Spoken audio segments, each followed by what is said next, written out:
साथियों, पिछले दिनों राहुल गांधी ने चुनाव आयोग द्वारा वोट चोरी का दावा किया, जिसके लिए उन्होंने ठोस सबूत भी पेश किए।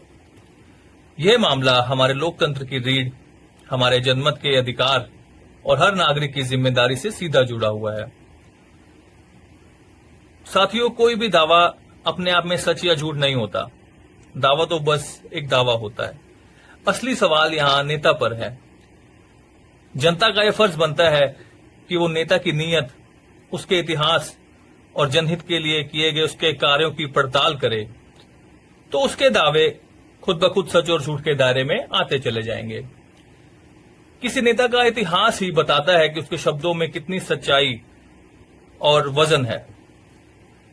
तो चलिए इतिहास के कुछ पन्ने पलटकर राहुल गांधी द्वारा किए गए कार्य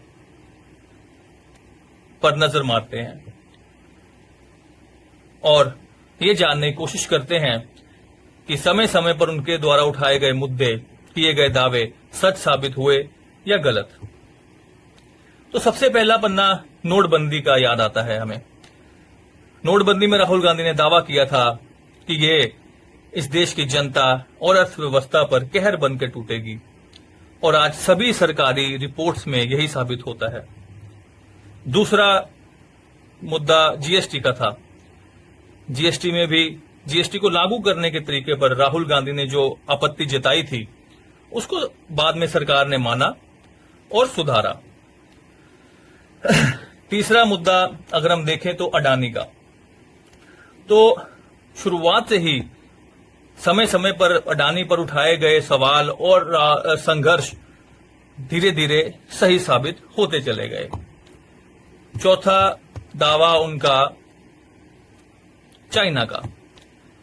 तो दोस्तों, सीमा पर अतिक्रमण और चाइना से जूझने की हमारी फौज की तैयारी को लेकर जो प्रश्न राहुल गांधी ने समय समय पर उठाए, वो सब उचित थे। फिर हम बात करें कोविड की, तो कोविड की भयावह लहर में अगर सरकार ने राहुल गांधी की सलाह वक्त रहते मान ली होती, तो हजारों मासूम जानें बच सकती थी और देश की अर्थव्यवस्था भी चौपट होने से बच सकती थी। इसी तरह हम आगे चलें तो कृषि कानून आते हैं। 3 काले कृषि कानूनों पर शुरू से ही राहुल गांधी का रुख विरोध का रहा और किसानों ने भी लंबा संघर्ष किया, जिसको देखते हुए सरकार ने वो 3 काले कानून वापस लिए। तो यहां भी राहुल गांधी का रुख सही साबित हुआ। फिर दोस्तों आगे चलते हैं तो इलेक्टोरल बॉन्ड की बात करते हैं।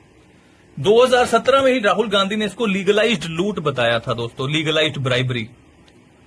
चलते चलते 2024 में सुप्रीम कोर्ट ने इसको असंवैधानिक करार दिया, जिससे राहुल गांधी का इलेक्टोरल बॉन्ड्स का दावा भी सही साबित होता है।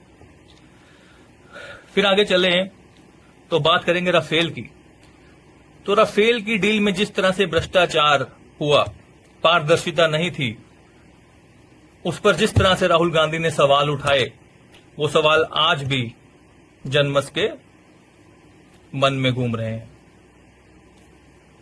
फिर हम बात करेंगे सरकारी एजेंसियों का दुरुपयोग। दोस्तों, ईडी, सीबीआई, सरकार किस तरह अपनी एजेंसियों को विपक्षी पार्टियों और उनके नेताओं को दबाने की कोशिश करती है, राहुल गांधी के इस दावे को एडीआर की रिपोर्ट ने सही साबित किया। तो ये कुछ 10 बड़े उदाहरण मैं आपके सामने रख रहा हूं। ये कुछ छोटे मोटे मुद्दे नहीं हैं। हमने देखा कि राहुल गांधी के दावे, जो उन्होंने प्रश्न उठाए, समय के साथ वो सब सही साबित हुए। तो समय ने राहुल गांधी को सच्चा साबित किया। इससे पता चलता है कि उनका देश के लिए समर्पण, जनहित में उनका संघर्ष, उनकी साफ नीयत और एक सच्चाई है जो उनके साथ चलती है। तो अब प्रश्न हमारी समझ पर है दोस्तों, कि अब भी हम इतिहास से सीख लेंगे या फिर जिस तरह बिहार में एक ही महीने में 65 लाख वोट काट दिए जाते हैं, किसी तरह उसी तरह किसी दिन अपना भी वोट कटता देखेंगे। जागरूक होइए, देश के लोकतंत्र को बचाइए, देश को बचाइए, अपना भविष्य, अपने बच्चों का भविष्य बचाइए दोस्तों।